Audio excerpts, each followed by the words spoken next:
So welcome to your latest edition of Leigh's Reader Mailbag. And I got to tell y'all, when I got this letter, 2 pages, handwritten front and back, it just took me back to my childhood because y'all, I really miss beautiful handwriting and handwritten things.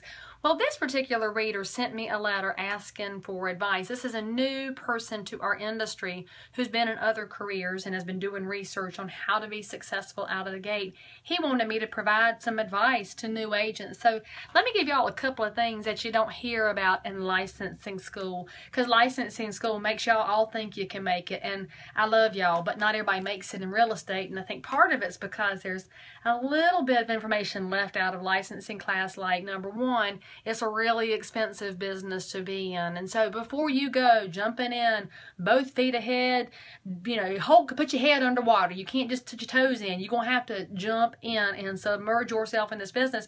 You need 6 months of living expenses tucked away so that you've got something for a rainy day, because your income stream for the first 2 to 3 years is going to be a very painful roller coaster. It takes a while to smooth out that curve. Now, you'll get it done if you are disciplined and working every day and doing a really great job, but that's going to take some time. So you need that buffer, because you know what? If you do not have a buffer of money available, you will start to need the commission. And when you need the commission, your clients can smell it. We call that commission breath. And when they smell commission breath, y'all, they are not buying a house, because then they sense that perhaps your best interests are not aligned with their best interests. So give yourself a buffer so you won't fall into that trap. Now, I'll tell you another piece of advice for new agents. Don't stop learning.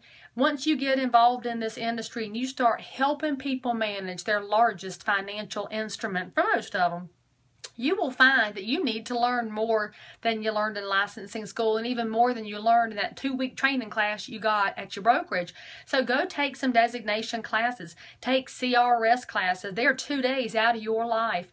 But y'all, nothing else in our industry can take you soup to nuts like those classes can. So seek them out. And in fact, I'll tell you, I highly recommend that you go take them somewhere other than your home market. So if you are currently living in Illinois and you know that buyers come to Illinois from New York, go to New York and take your CRS classes and build yourself a referral pipeline where your buyers and sellers will be.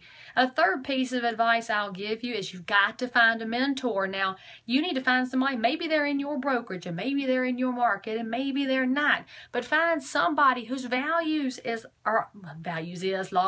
values are aligned with yours, and they conduct business in the way that you'd like to conduct business. And I'm going to give you a little tip though. Don't call them and say you want to pick their brain. That phrase drives me nuts. But call and ask them if you could spend a little time with them learning how they have become so successful, and offer them something in exchange. Offer to proofread their marketing for them, or offer to hold an open house for them, because busy agents appreciate a little bit of help every now and then.